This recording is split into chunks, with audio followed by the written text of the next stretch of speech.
first. Let Mr. Sambit Patra go first. Let Tanveer be the first one. Let's hear the other side first. Oh well. Thank you, Tanveer. Then let me go first then. Arnav, first and foremost, I would not say my sympathies with you, because brave people do not deserve sympathy. Brave people have their own way out. I know how the Republic channel, how you in person and how your reporters have been hounded. Not just these weeks. In fact, I would say from the day you started Republic channel, you have been hounded. I'll tell you as to why you have been hounded. Mr. Goswami, you were hounded because you rightly handled the Palghar case. You were hounded because you rightly called out Antonio Maino and you asked questions of her. And it is no sin to call anyone by the maiden name. There were 200 FIRs against you. You went to the court. The FIRs were squashed. Truth stood with you. Truth was ultimately triumphant. You were hounded because your channel tried to stand with truth in the Sushant Singh Rajput's murder/suicide case. It is yet to be proven what it is, and you are trying your best to expose what the truth is. You were hounded and your reporters were hounded because, in a way, Kangana Ranawat's persona, Kangana Ranawat's office and house were demolished. It is the duty of any sane person, leave aside media houses, to stand with this lone lady called Kangana Ranawat. And because you stood with Kangana Ranawat, you and your reporters were hounded. Anuj is a dear friend of mine, not a friend that I know him as a media person. Before this, Smita would know that he was in ANI. He had, since the last 7 years, come to me to take my bites relating to various news. I know him personally. He's a mild-mannered person, never exceeded in anything, never tried to, in fact, encroach upon our privacy. We all can vouch for that. Even Tanveer, the side which is opponent to me today, can vouch for this person called as Anuj.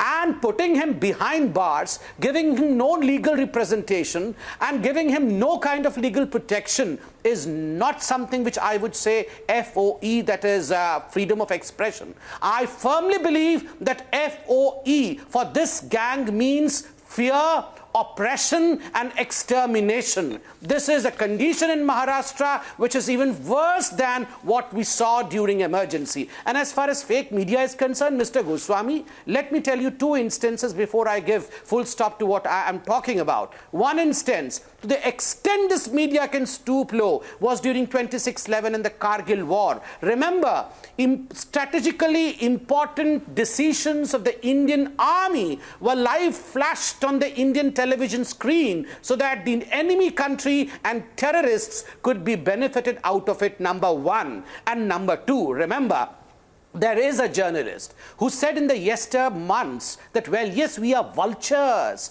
We are vultures who like to devour on a terrorist attack. We close the gate of no other building, but the biggest temple of democracy, that is the Parliament of India, because a terrorist attack was going on inside the Parliament, and we wanted our channel and our media people to gather and garner all the TRPs that we could. We feed upon blood and flesh. This is what were his words. And let me tell you, well, yes, it is a TRP war. But what in my meaning TRP is? For me, T stands for truth. For me, R stands for reality. And for me, P stands for protecting the unprotected. Any media, any channel which sides with truth, which stands with reality, and which protects the unprotected, I stand with that media. Now tell me one thing. Why is the fake media afraid of the Maharashtra government? You know, before you give your opening remarks, let me tell you this. When Kangana Ranawat's house is demolished despite a stay order by the High Court, when a woman is abused by a sitting parliamentarian, in that kind of language we will not repeat, when there are glaring lapses in the Mumbai police investigation, when they covered up SSR case, when a reporter and a TV crew is arrested because they want to interrogate forcibly the reporter and make the reporter reveal his sources,